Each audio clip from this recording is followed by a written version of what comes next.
Because in the Constitution, it is CRA that's mandated to recommend that this portion should go to counties and this portion should go to national government. Mwananchi needs service, but the government needs money. That means each one of us has to play their role. When I checked the last Controller of Budget reports on how much own source revenues are being collected, research is saying that we only collect about 14% of the potential of own source revenues at the county level. Why aren't we reaching our potential?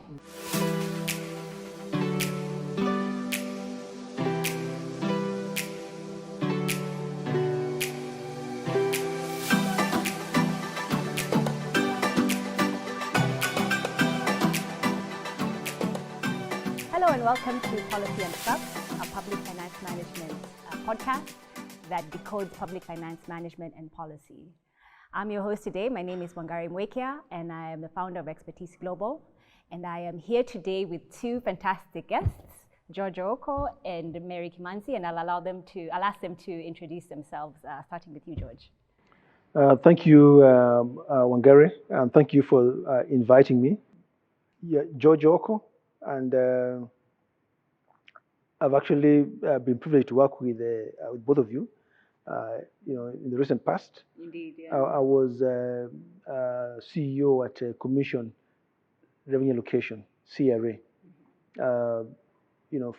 From 2012 up to 2020, fairly recently. And one of the mandates of CRA is to enhance revenue at county governments, as well as recommend on national government.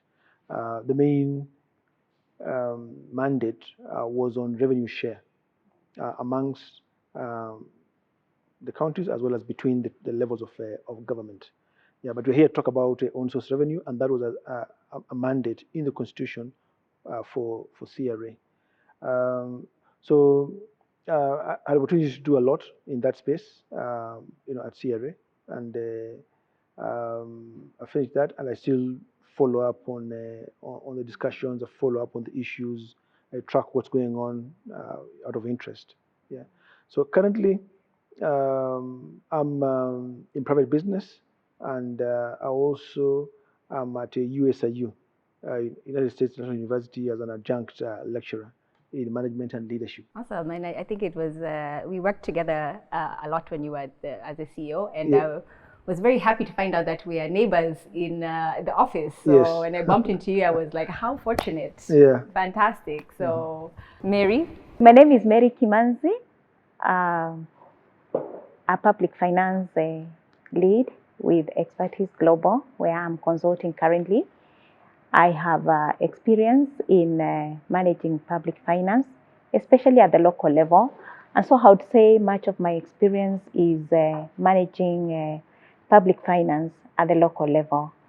Yeah, the topic before us today is of interest to me, and I'll be looking forward to the discussion with Tim on how, we can be able to enhance OSR and, what is happening around it.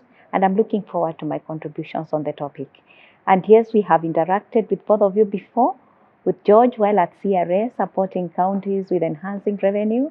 And I'll be looking forward to the discussion. So today, I think we've worked together on this topic for many years. What we could discuss anything really with you guys, your brains at the table, we really could discuss anything. But what we want to focus on today is own source revenues. How to make own source revenues a sustainable, viable, and substantial income for county governments, for local governments. And then also to think about how do we expand the fiscal space around local revenues. And by expanding fiscal space on local revenues, then you expand it for the whole country in general. But I think let's start with a few, just some definitions, right? So own source revenue, as we know, is the revenues that local governments, counties in Kenya, have been allowed or constitutionally granted to collect. So in Kenya, The Constitution says counties can collect property rates. They say property rates, but we all know it's property taxes because the rates is what you charge, right? So property taxes and entertainment taxes and revenues associated with the services, the goods and services they provide. So things like parking or outdoor advertising or trade licenses or single business permit, as they're more commonly called. So in relation to that, when we think about what the amounts of revenue that the local governments are collecting, there've been some analysis done. I think there was analysis done by Kipra. Also, it's I think the same one that was done in conjunction with the World Bank, that says the revenue potential at the counties is about 260 billion. If I remember correctly, George, you can correct me if I'm wrong. And when I checked the last Controller of Budget reports on how much own source revenues are being collected, it's about 37 billion. Last year, it was about 37 billion. So we only, essentially what the research is saying is that we only collect about 14% of the potential of own source revenues at the county level. Why aren't we reaching our potential? First of all, do you think this is a realistic number? Number one. And then number two, why aren't we, whether it's realistic or not, it's clear that the potential is large. So why aren't we there? I'll come to your question, but let me just. I think it's important on this question of own source revenue to put it in context, because whenever we discuss own source revenue or whatever is debated, it's always debated from the point of view of why aren't counties collecting the revenue, and why are counties only depending on national government? And I always like to point out that situation position is wrong context. The Constitution developed an architecture for revenue collection, and what was envisaged is that the bulk of the revenues, which are the revenue sources, would be collected nationally. And when it's collected nationally, does not mean it's collected for national government. It's collected nationally. And the Constitution designed that the collection agency be KRA, Kenya Revenue Authority. So these are VAT and income tax and all these major national taxes that are collected.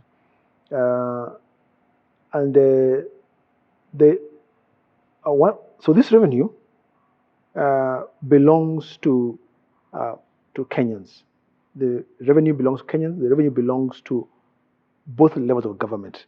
That's why the Constitution has got CRA. Because in the Constitution, it is CRA that's mandated to recommend how to divide this money. Yeah. So at a global level, CRA comes and says that we recommend that this portion should go to counties, and this portion should go to national government. So now, after that division, CRA then says the county portion should be divided amongst the counties like this, with a formula. Yeah, CRA was not involved in dividing the national portion. That's divided by the budget, by the budget process. Yeah. So it's very important to put in context that the revenue, total revenue, belongs to all Kenyans, belongs to both levels of governments. So whatever has been collected through VAT, all that income tax, it's not national. So it's for everybody. Everybody. So national government does not give counties any money. It is the Constitution. It is the division that recommends what counties get. That's an important point. But also, the law then also specified that for local government, for county governments, there are also these other revenue sources that they can collect. Yeah, and that was designed so that they can augment their share. It was never meant that own source revenue would be the main source of revenue at counties. No. And there are so few revenue streams that were Yes, granted anyway. yeah. So. This was designed so that this is it tops up. It adds up to what? Okay. However, there's a big opportunity. So if a county does very well on its collections, they then have got a lot more money that they can deploy to the budget. So at the time I was there, the big cities, Nairobi, Mombasa, Kisumu, Nakuru, Kiambu, they truly had a potential to collect, a lot of revenue. But if you look at the global picture, it was coming to about 10-15% on source revenue was what was being collected as a proportion of all revenue you get. So the bulk of counties, their budget by design and by architecture will be their shareable revenue. Yeah. So it's always not right to a lot of public ask, why can't they do this with on-source revenue? No, the architecture of the collection was that such that it's like that. And just to finish this point, in some jurisdictions, it's very interesting. Like in America, the lower level of government, they collect everything. Even VAT, they collect VAT, income tax, they collect everything. Then they remit to the national government, federal. You get? And then by law, they keep a percent. Yeah, but I was going to say that's like under the federal So structure. Our structure is different. Everything's collected at nationally, and then it is shared out in proportion as recommended by CRA. That's an important point. But to your question now, the potential. I think when devolution started, I believe people could. I think initially there was too much ambition on this particular subject. It's like, I remember a county like Kakamega, quickly saying that, we are going to collect $1 billion or something like that. I remember. Yes. The spike was high. Yeah. But obviously, the reality of that and the actual operationalization of it was very different. So they found that actually, in the early days, they could only get to 30%, 40% of their budgeted own source revenue, and that was creating problems because you've already put this thing in the budget. You've actually planned to spend it. Sometimes you actually even spent it because in anticipation of it coming in, but it doesn't come. Yeah. So in other words, you're committing to spend money that's not going to come. Without disrupting you, especially the first years when we were not using IFMIS. Yes. And people were procuring outside the system. Yes. So they would consume the money through commitments before even they collect it. This is part of the reason why people are ending up with very high unpaid bills. Because they were spending based on, this is a budget for revenue, we are going to get it and then we'll pay. But it doesn't come. So some adjustment is required. And I think it's very important to be a lot more realistic on the budgeting of own source revenue. Yeah. The potential, it can grow. Yeah. But from my observation, I think a lot of the figures that were put in there were unrealistic. And it's been proven right. Because after 10 years experience of devolution, we've seen a number of counties did very well in the first two administrations with just the increase that they got. I remember Kiambu specifically under Governor Kabogo. I remember Nakuru specifically, and we'll come to what they did. But your question was the revenue potential? Yeah, is it realistic? Was it realistic? I think even if it was not realistic, it's still clear that there is potential to. Potential is there, no doubt. Yeah. But the question is, how come after 10 years, only 30-40% of that was realized. So there are many issues which certainly we at CRA worked on. Some of them were legal issues, operational issues, Yeah, we and all worked that. together on the legal framework. Yes, on all that. But first of all, that particular issue of potential and budgeting needs to be tackled so that it's a lot more realistic. Yeah, it's a lot more realistic. And then now ensure that whatever budget is put in for own source revenue, it is met. And then to me, as long as the county is growing it at a good rate year on year, let's say if you are growing it at 20% every year, after 10 years, you'll be able to you'll reach and surpass. You'll have double what you came out what you Continued started. investment Yeah. and improved governance structures. And I think what you're saying, I wanted to get a more practical, well, not more practical because of course clearly you're practical, but you were on the ground as a CC Finance, as a Minister of Finance in Makueni. From the work that we did with several counties with the CRA, we saw that counties sometimes they collect a lot of revenue, not a lot of revenue, they have a lot of revenue streams, right? So you have maybe, you see in a county, maybe they have 20 revenue streams, right? Yeah. But when you do the math, you see that maybe it's only maybe maximum between 7 and 10 revenue streams that are collecting about 80% of the revenues. Yeah. So there are other 10 or more revenue streams are really, you even question whether there's value for money or you're really, actually you might even be spending more because you have to hire a lot of people to collect these revenues, to manage these revenues. So you might even be spending more to collect revenues than you're actually collecting. And then on top of that, I think the administration, we're thinking about staffing. There were a lot of problems, if you remember, saying, when the counties came in, there was the old guard versus the new guard. Because when the counties came in, they said, oh, we're going to get professionals. They hired accountants. They hired you guys, those people who know CPAs. And they said, these are the guys who are going to collect revenues and fix the county finances. But I think over time, we found out that it's also vital to keep the experience that you had from the local governments, right? Yeah, so the local government, the people who have been there for a long time also have very valuable expertise. So that was also important. And I think also the last thing that you mentioned, and I thought that was also wanted to get your view, Mary, is revenue forecasting. Counties, they've shot to the moon, or they shot to the sun and we got to the moon, right?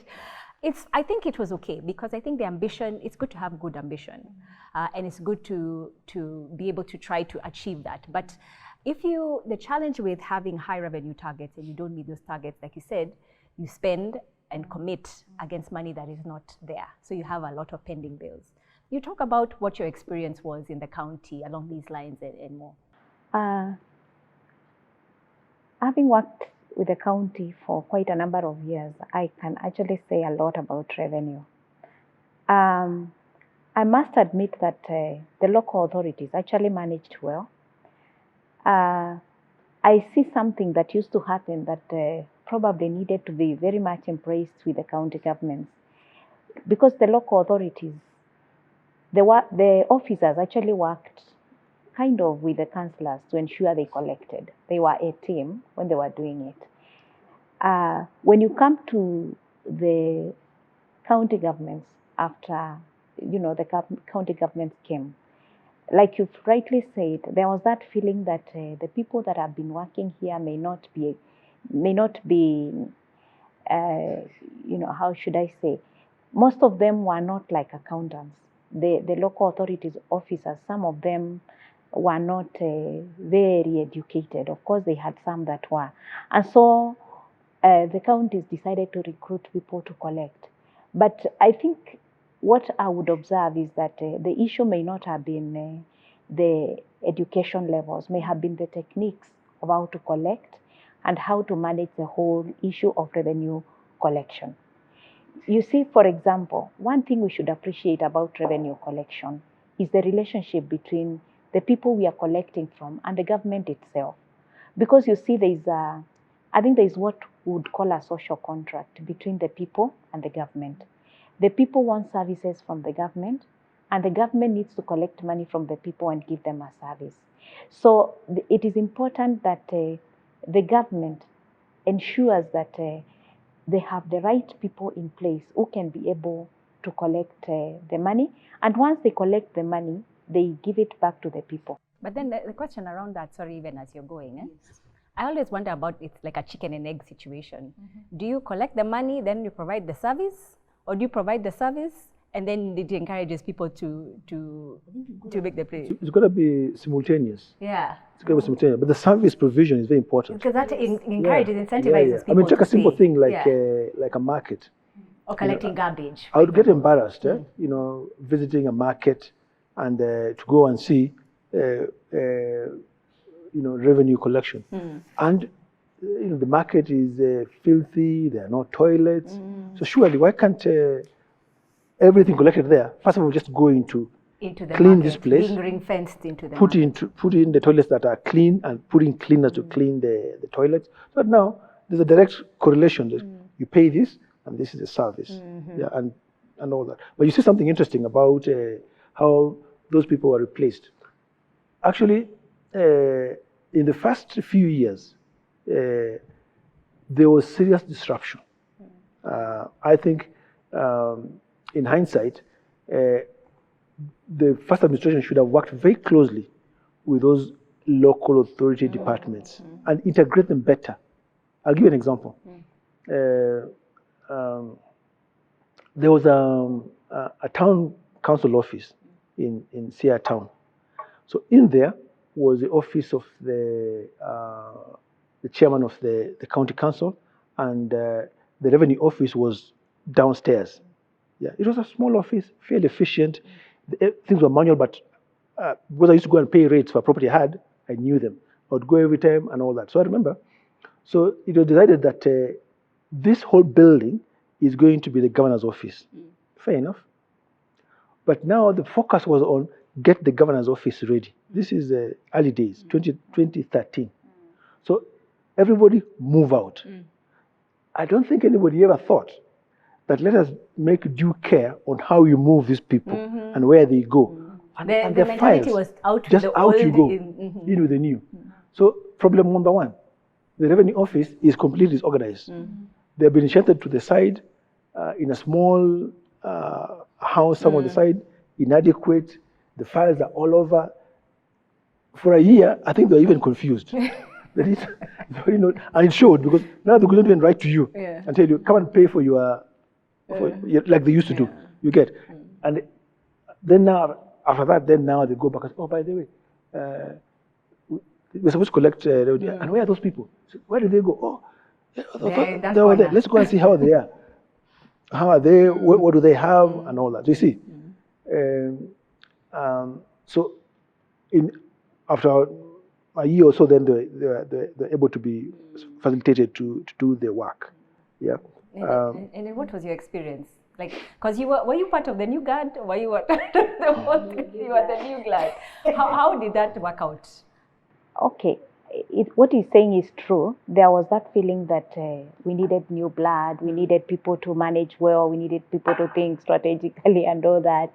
And while that was true, we should appreciate that those people had experience, they knew how to collect revenue, and they worked together with the politicians actually to ensure they collected.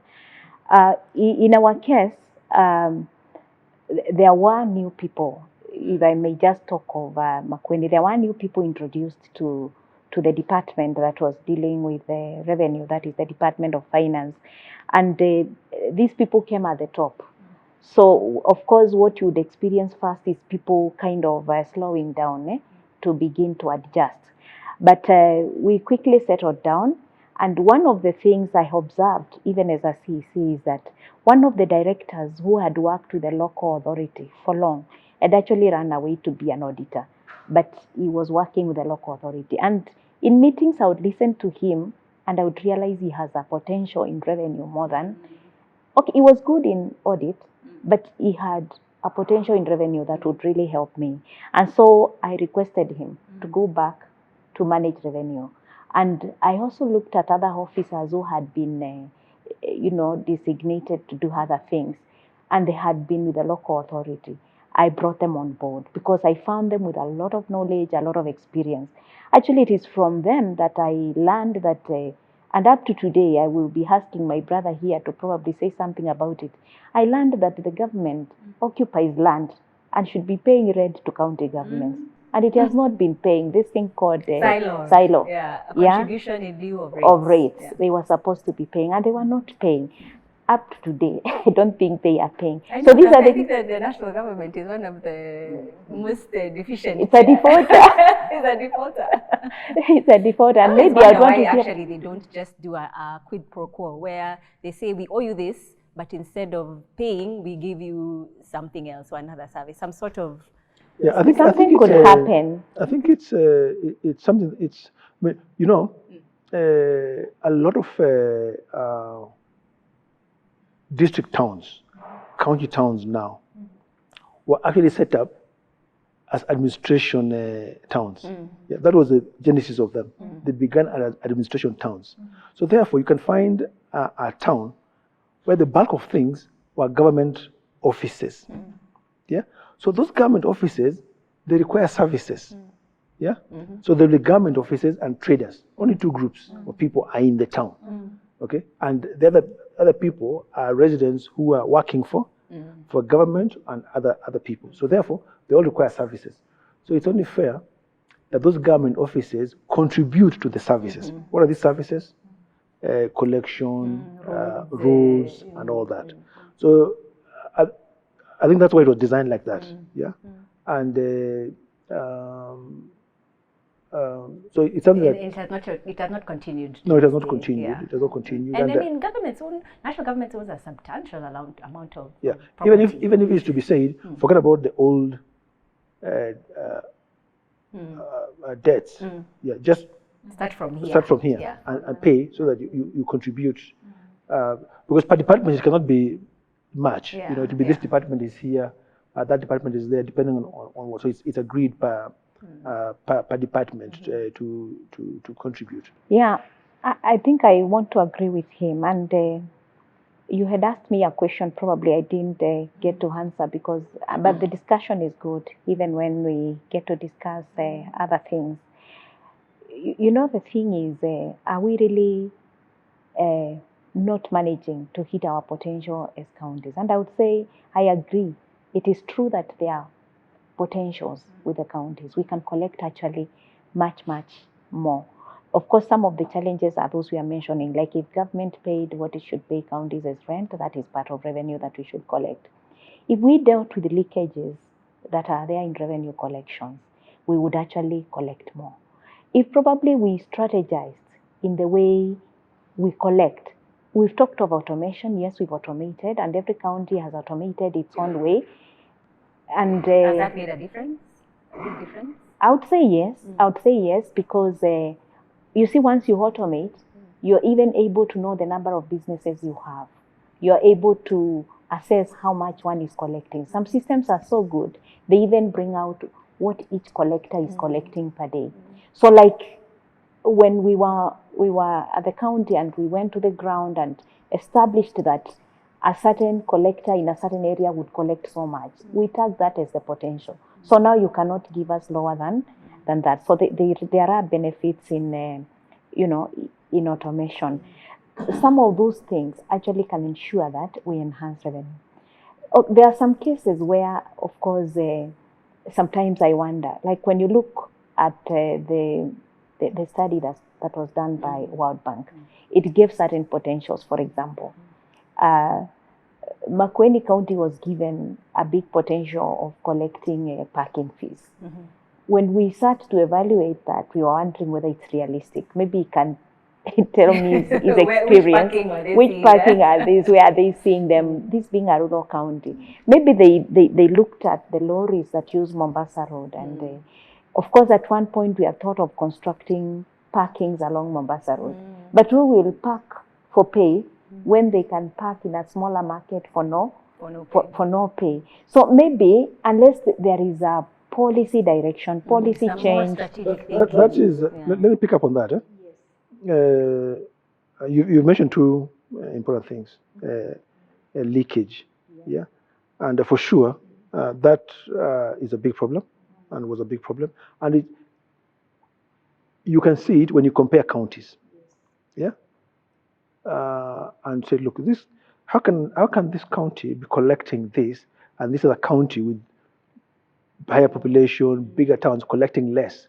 So it's obvious that there's a problem there, and this county is not collecting to its potential. That's just a quick comparison between counties and all that. So the good thing about this work and the publishing of numbers, it also now puts pressure on a county that look, if you're a county of this size, you must at least collect to your level, compared to the other county where people will ask, and that's one.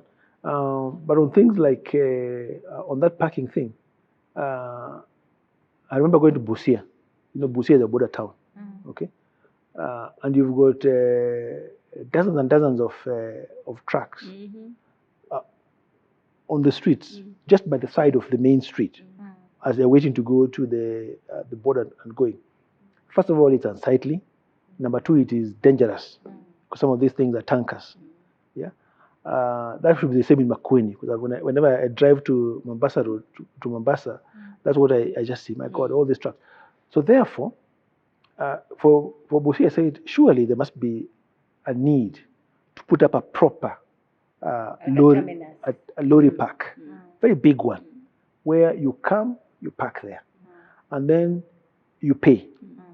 And then you are now called by some system, simple system where you're called, you're told, okay, fine, now you can leave the park and go to the border point. So they call them one by one, so that they go as they're required. But the other one is just security. Probably establishing a queuing system. Yes. But then Now in other towns, come up with these ideas. I mean, it seems like a simple in other towns, these lorry parks are one for security, so that the drivers and people there will have a secure place where when they enter, they can just rest, they can get their refresh food, and all that. So it's also a business opportunity for the area. Yeah, and there's a big potential for counties to set up a proper truck stops, lorry stops, because there's so many lorries between Malaba, Busia, and Mombasa. You go to Mahiu, and they just. I know, the place is littered with trucks.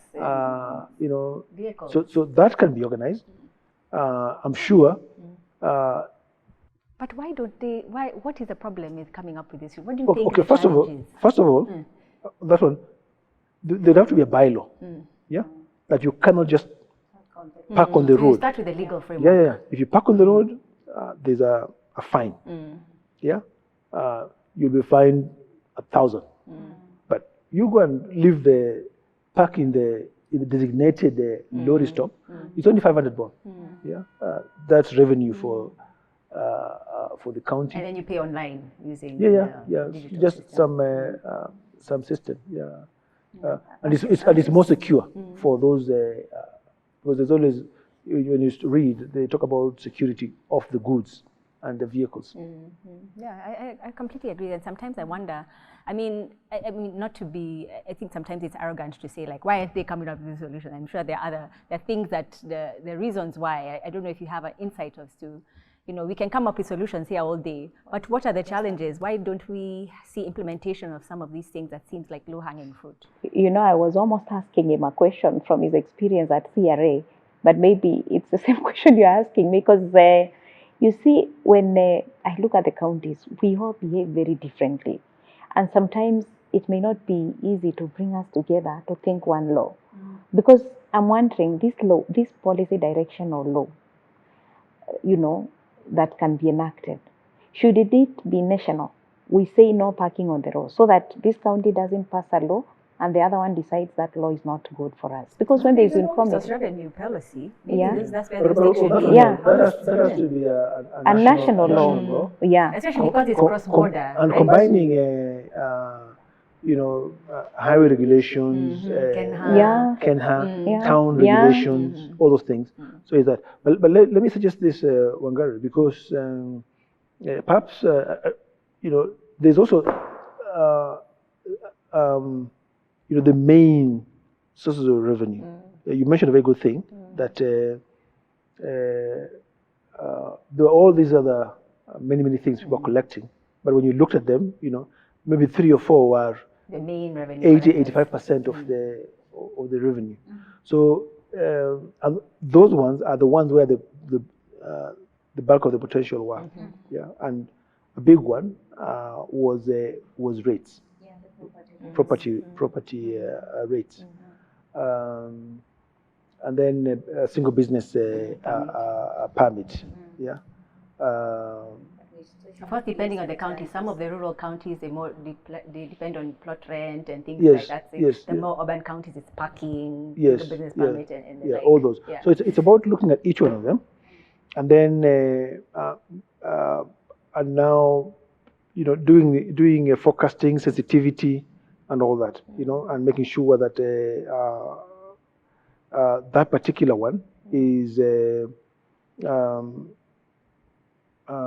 there's proper understanding of the factors that control it. What is the point? If at what point is it? Does it bring in the most revenue?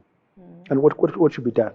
Yeah, there is one of the ones which I like to talk about is let's take the big towns, Nairobi, Mombasa. There's a lot of outdoor advertising. Okay, a lot, too much. In fact, it's just it's a becoming mess. a nuisance. It's almost becoming they even environmental challenge. They block your site in some places, but it's a revenue source. Now, that needs to be digitalized, digitized, yeah, so that the county knows every single spot and some method, by GPS, and make sure there's a payment for that, because the providers are collecting money from the advertisers. I wonder if they get their fair share. Actually, I did some work with Nairobi on outdoor advertising, and we found that there's a big gap there. Yeah. Because the revenues from advertising are surprisingly high. Yeah. I actually had not expected them to be such a significant revenue. That has to be digitized. Yeah. And for them to digitize, and so that now they track. It's not that difficult. All you need to do is put a tag or a code on saying each that of the on that large billboard, has this fee being paid, and all that. And also, for sure now, certainly for Nairobi, they need to be reduced. There are too many. Yeah. Becoming in the Times Square. It's of Africa. There's also the issue of aesthetics and look. Yeah. If you go to the middle of town, at the roundabout, at the railway station, there's a humongous double it's a screen, like a billboard screen, but it is now covering the railway headquarters. So if you at the roundabout, you can't see it. Yeah. But by design of such places, you're supposed to see these buildings. Exactly. Yeah, it's like putting up a billboard right in front of your front door. Something like that. But okay, so that. Design can be discussed so that even when they're advertising, they can do and then those that the allow other one, the one for rates, perhaps rate is the one which I think in big towns has got a big potential. If only the politics would work around. There's always a view that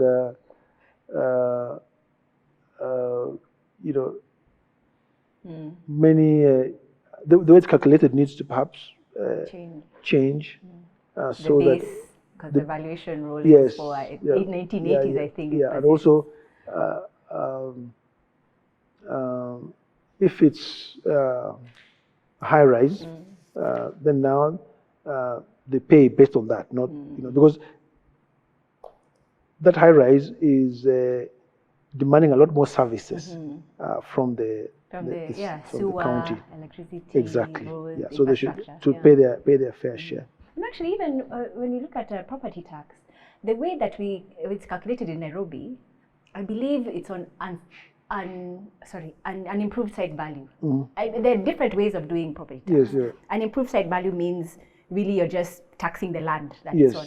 yeah. Improved site value is when you do the land, the buildings, and the improvements on that land. Yeah. But for us, we're just saying on this plot of land, 1 acre, this is how much So you pay. you might find places like if you go to Hong Kong, they have site values for each floor. Like you're talking about high rises. You go to the 17th floor, you're paying much more property tax than someone on the first floor because of the view, because of the advantages you get. I mean, of course, very sophisticated. Yeah. So that needs a lot of change in my view, that area. However, to be fair to residents, then the services must be delivered and improved. At that point when we started many other things, and you were asking about the egg and the chicken. Yeah, so mwananchi needs service, but the government needs money. That means each one of us has to play their role.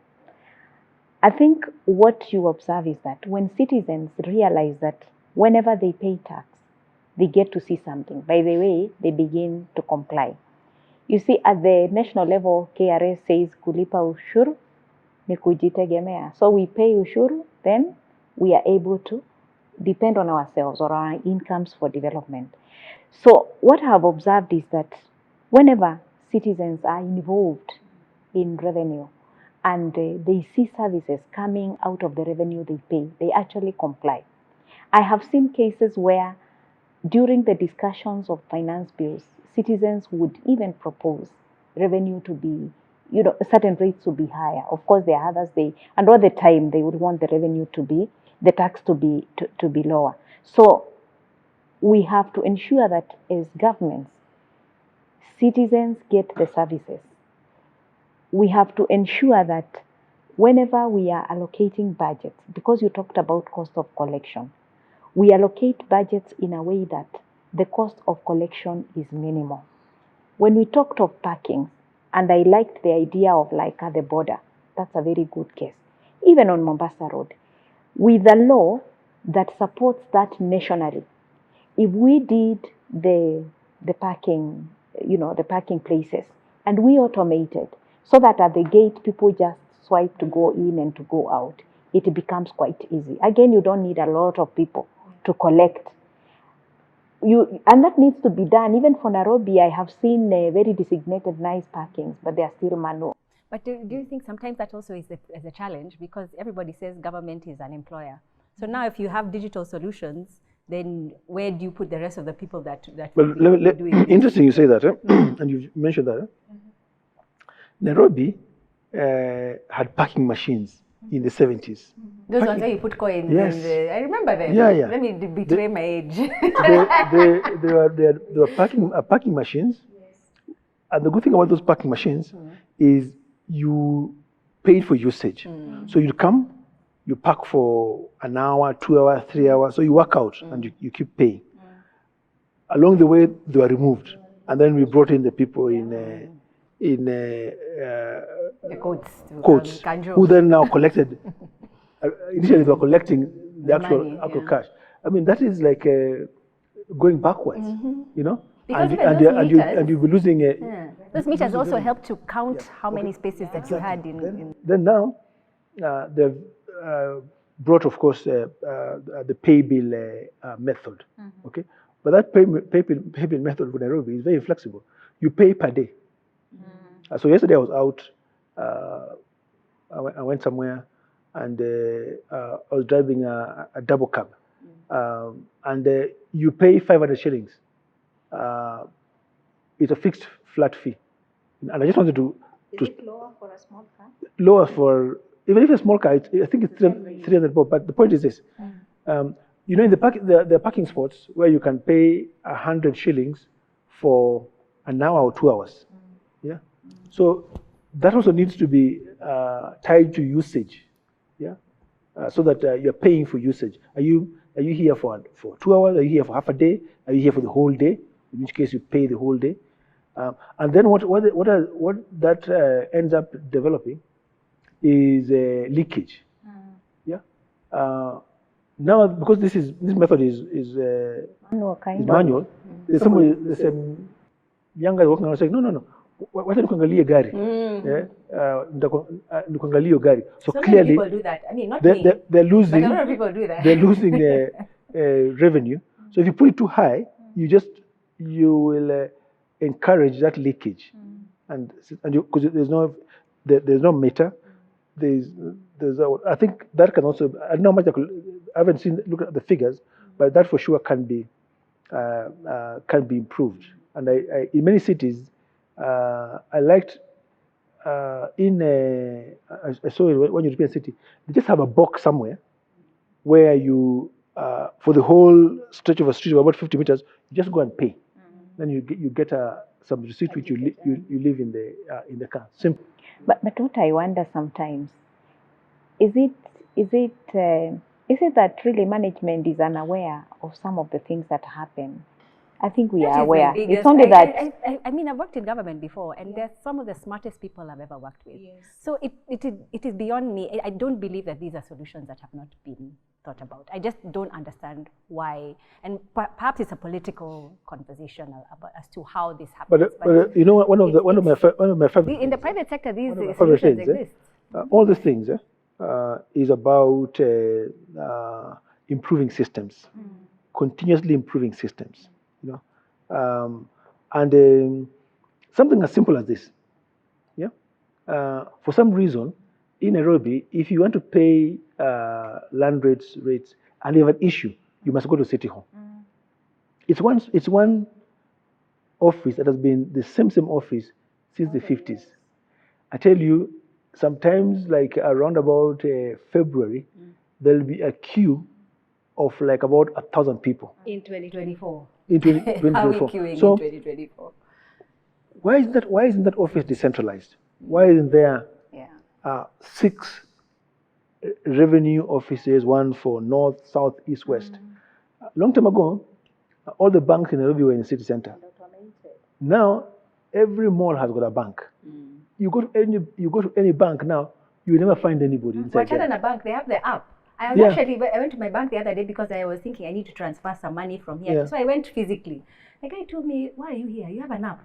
Yes. Just do 1, 2, 3. Within 5 seconds, the money was transferred." Why don't we have those solutions? So Nairobi County has got their app, but there are a lot of things that you must still do. You must still physically go there to ask and for the intervention. So therefore, they need service points.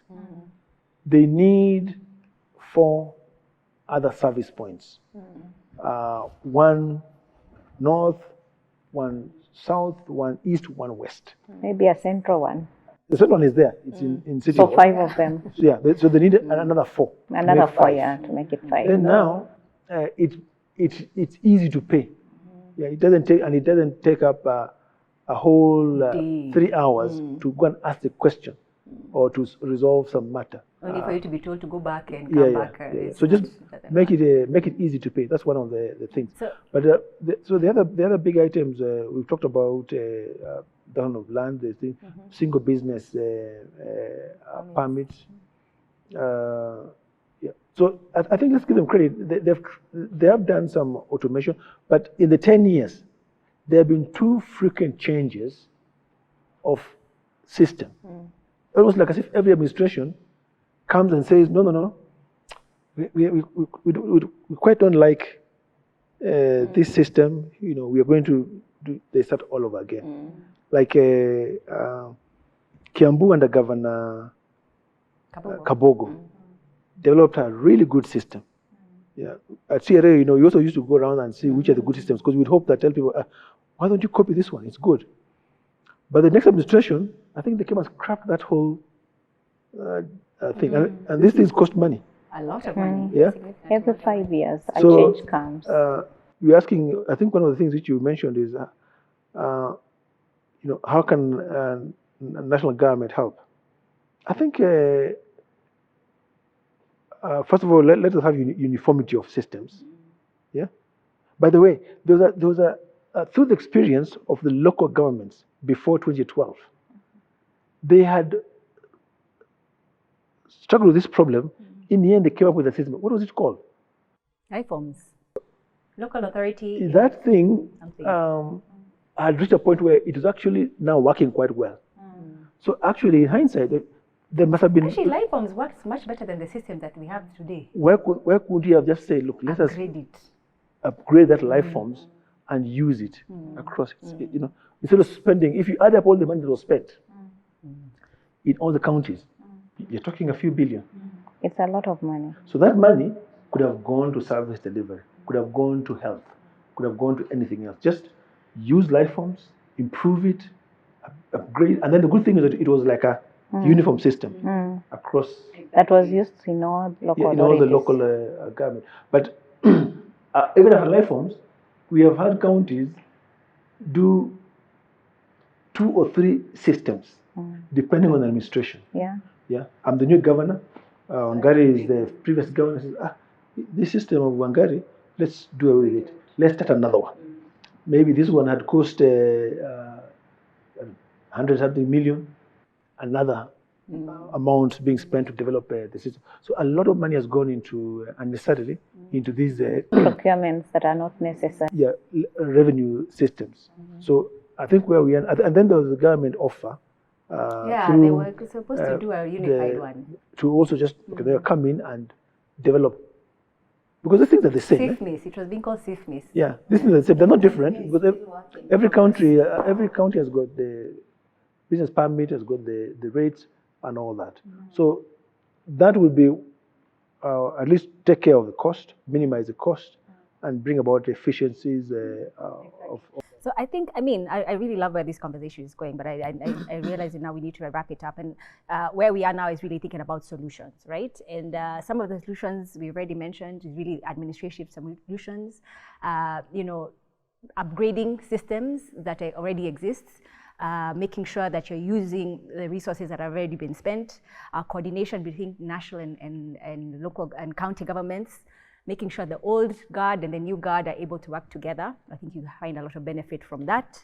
Operations and maintenance, I think, is one of the most underestimated expenses. People don't spend a lot in operations and maintenance. And if you only did that, you would not have to keep spending on new systems all the time. So I think for administration, that's fair. In terms of forecasting, we've talked about we need realistic forecasting measures. I think internally we are creating a forecasting module. Hopefully we're working with your old team, hoping to work with the old team on creating that. But I think even realistic forecasting, if I remember, George, the CRA has within the formula has a fiscal discipline component through which revenue forecasting and making responsible, realistic revenue targets can be rewarded through the system.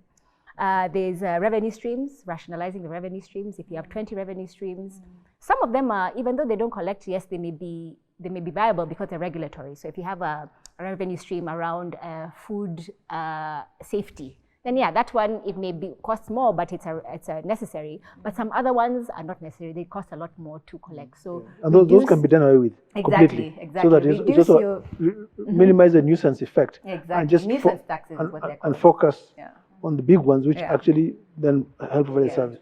And then I wanted to hear just two more that we may not have visited in terms of leakages. How do we think about leakages, and how do we deal with leakages? And then the second one, I think, to close out, and maybe I'll ask you about the leakages question, I'll ask you about the leakages question, and because you are on the ground, and then I want to ask you about tax avoidance, because we also live in the tax environment right now is very high. National government is about to take my firstborn child as tax, essentially. But then the counties then also are now taxing, right? So where is the middle ground when it comes to this? So I'll ask you, Mary, to talk about leakages. What is a viable solution based on your experience on the ground to resolving this? And then we'll close with you, George, around the tax avoidance question. It's a serious thing, but Wangari, the way I look at leakages, it's two sides, the citizen and the officer. The payee and the payer. You see, we keep talking of this officer that is corrupt. And why is the citizen corrupt? Incentives. Yeah, we need to get to a point where everybody values integrity. A very difficult statement. I'm talking like a pastor. Everybody should be able to embrace integrity. I have been to a parking in town. Look at this parking around Kenyari, between Kenyari and Bima. I park there a lot of times when I go to town. I don't know why it is not automated, for example. You get in there, you're given a piece of paper, and it's written the time you've gone in. Then you spend your time, and on your way out, somebody looks at the paper Of course, now they put on a gadget the time you've spent there, and they ask you to pay. So one time they asked me to pay, and I realized I do not have, I've run out of cash on my phone, and I don't have enough to pay. You know, they prompt. Then somebody tells you, unaweza lipa cash. So the question is, hiyo cash nikilipa, itapostiwa, because I'm not getting a receipt. Then I check, I don't even have enough cash. I say, it's not enough. Now, can I pay the little I have here and the little I have here? Not those moments when you just realize you didn't have cash. Of course, I quickly organized with the passenger I was carrying, my sister, to pay for me. But I was left asking myself, okay, what does this mean? It means one can actually easily just get away with it. So there is need for us citizens to also support in ensuring that we don't encourage this corruption. It's true. Sometimes we always look at corruption and say these people are corrupt, but there has to be a client and a customer and the person who is with the service. So exactly, it's a give and take. It's a give and take. So I think make it very easy and automate it, affordable. Then even it's like it's just easier to pay. Yeah. It should be easy to pay, and it should be and there should even be something showing the rates per hour, the rate for the whole day. You know, some like that particular sport you're talking about. Yes. That is a very, very great resource for the county. Yes. What should they do? They should just privatize it. Yes. And now get their share. Yeah. In fact, now when I go to CBD, I park at the Holy Family. Me too. Parking. I park there. I park there. It is clean. Efficient. It is tidy. It is per hour. You barely interact with human beings. You don't interact with anybody. You get your thing. You say you check at 100, 200, whatever. You pay. You go. And I spoke to somebody who was in charge of that project. I think like within 2 years they had gotten their money back. Yeah. And that is a lucrative sport. So that same sport where because it's a huge property. Yeah. They could also go 4 floors down, like for the family, and then go up as well a little bit, and then now provide a service, because that will be a lot more parking spaces for city center, because parking is also a problem in Nairobi. Nairobi city center, CBD, it's a problem. Yeah, in terms of available spaces. Yeah. So they'll get more money. They'll provide a service to residents, so that when people come to do something, there's a place where they can conveniently park. And the other thing, Wangari, we need to do, and this is something we keep talking about, yes, is actually lifestyle audits of officers. Some officers are living beyond their means, and it is known, and the citizens again know. They live with this guy, he works in a certain place, they know his salary is 50K, but the way he's living, and we are allowing them to get away with it. As citizens, we actually need to voice and say, this is not okay and things need to be done. I like what he has raised, without emphasizing. That place where I park, sometimes even go find people have blocked you. Suppose they constructed downwards and upstairs and then automated. And Wangari, you don't need to worry about these officers after automation. There's much to do. There's much to do, even outside that parking. There's a lot that, there are other ways. They can be retooled, they can be used up in other ways. And, when we talk of a government, being the employer, yes, it is true. But there are many other things that these officers can be able to do besides, just standing at the gate. Yeah. And then the other thing, maybe as we close, is also to think about automated registers. You see, we have so many businesses. I'm just wondering which county has a full register of their businesses, full register of the plots they have, full register of the plots under improvement or construction. We just need to automate. We just need to automate the registers and ensure that we can get everything at the touch of a button, because the world has moved on. And if we don't do that, then we will never get it right. So we need to do that and encourage people to just comply and. Sometimes I think, as I'm coming to wrap up, one of the things I think about is the coordination, this coordination between counties and national, especially when it comes to revenue collection, because we're seeing how KRA is actually, this idea actually came from how I saw KRA behaving, because KRA is now making, for example, if it's rental income, they're making the tenants the revenue collectors, because they're asked, the tenants are now charged with getting the ETR receipts or those KRA documents from their landlords. So landlords are unable to evade anymore, because now they are being demanded, the tenants are demanding. So I always wonder, like, is there a way that counties and national government, counties, they know their people, they know their constituents, they know where the informal businesses and the formal businesses are. They have their registries, some of them have registries.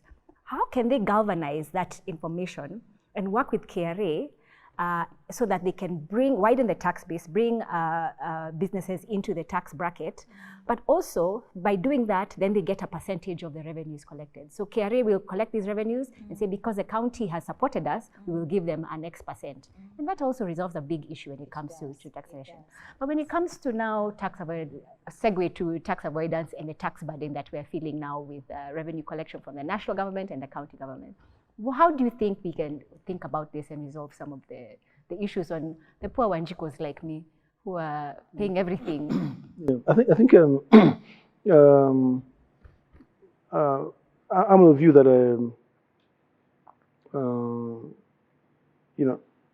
first is the services that wananchi get have to be demonstrated in that collection. So if it's a local level, the improvement of services must be there. That's true, because in some jurisdictions in Europe, they pay 50% to justify that local tax. You can see with the provisions of that. Then also just widen the base so that a lot more are paying rather than a few, are paying at higher levels. Yeah. So it's a difficult balance, but specifically on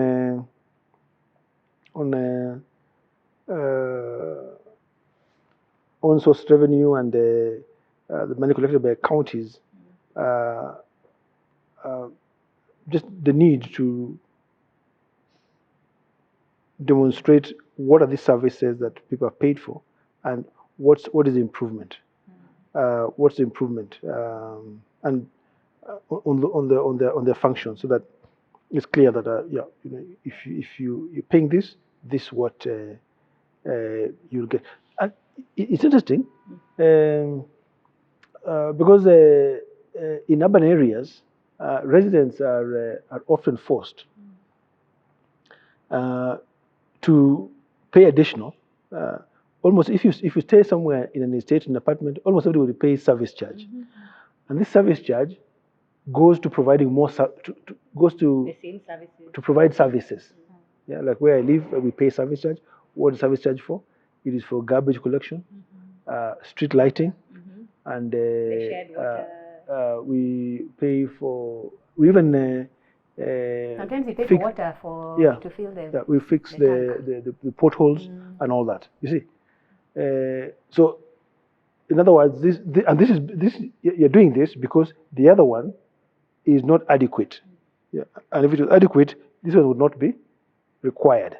Yeah, or it should be at a much lower level, and people are happy to pay because they demand to see, where the money is used. They want to see where the money is used on this. So that service provision is very important. Yeah, it's very important. And because I was there at the beginning of the county governments, and one of the things that I know for sure happened is that a lot more money got sucked into administration. Then and this money previously, it used to go to service provision in the local level. So rationalizing the staffing contingent. Yes. Yeah. Okay, well, this has been a riveting discussion, George and Mary. We could go on for hours. You see, I had to kind of also stop you guys from talking, otherwise we'd be here for days. I really appreciate you coming. I hope you can come back. There are so many other things that we need to talk about, and we'll call you on, for another podcast for another day. But for now, I think we have some great ideas. What we want to do probably going forward is we're going to put a policy brief together with some of the ideas that have come out. This will be available on our website. And I think also the podcast will be available on our website. And so now, going forward, I want to thank you guests and listeners, subscribers and viewers for being with us today as the fourth guest, as it were. And if you'd like to join us in our discussion, please reach out to us. The contacts are on our website, and the contacts are on the link below. So contact us, reach out, and hope to see you again soon. Thank you very much.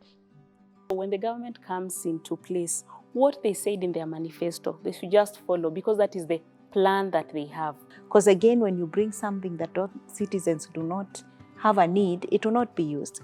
And I have seen projects that have, been implemented with donors and they are dormant simply because it was either a project too big for the community, they don't know how to use it, and there's a challenge. You find different sectors are putting money in the same thing. So there is definitely space for health to work with education, to work with agriculture, and to work with social protection. Put their money together towards a certain thing. And we're doing a project on school feeding, and we're thinking about the same things.